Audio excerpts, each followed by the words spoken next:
মাত্র কয়েকটি মুহূর্তের অপেক্ষা, তারপরই বের হতে চলেছে 2024 সালের মাধ্যমিক পরীক্ষার্থীদের রেজাল্ট। এই মুহূর্তে সকল পরীক্ষার্থীরা একটি চাপা উত্তেজনার মধ্যে থাকবে, এটি কিন্তু স্বাভাবিক। যে সমস্ত অভিভাবক বা অভিভাবিকারা এই ভিডিওটি দেখছেন তাদের কাছে একান্তভাবেই অনুরোধ, আপনার সন্তান যদি কোনো কারণে একটু নাম্বার কম পেয়ে থাকে, দয়া করে তাকে অতিরিক্ত ভর্ৎসনা বা বকাবকি করবেন না। এবং ছাত্রছাত্রীদের কাছে অনুরোধ, তুমি যদি অনুমান সাপেক্ষ নাম্বার না পাও, নাম্বার একটু যদি কম পেয়ে থাকো, সেই ক্ষেত্রে মন থেকে ভেঙে পড়ার কোনো প্রয়োজন নেই। তার কারণ একটি পরীক্ষার রেজাল্ট এবং একটি পরীক্ষায় পাওয়া গুটি কয়েক নাম্বার তোমার জীবনের সমস্ত কিছু কিন্তু নির্ধারণ করতে পারে না। তোমাদের মনে এখন যে প্রশ্নটি থাকবে, এবছর পাসের হার কেমন হতে চলেছে।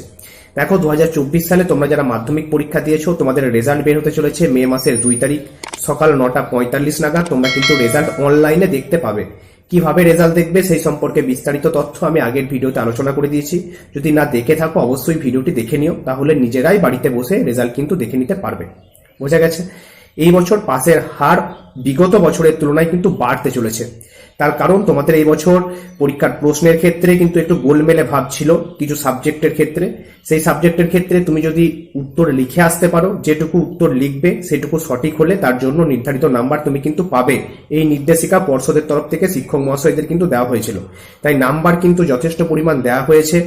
রেজাল্ট বের হওয়ার আগে তোমরা দেখেছো একটি নোটিফিকেশন দেওয়া হয়েছিল পর্ষদের তরফ থেকে, যেন নতুন করে আবার খাতাগুলি চেক করে দেখা হয় সঠিক নাম্বার দেওয়া হয়েছে কিনা, কোথাও নাম্বার কম দেওয়া হয়েছে কিনা।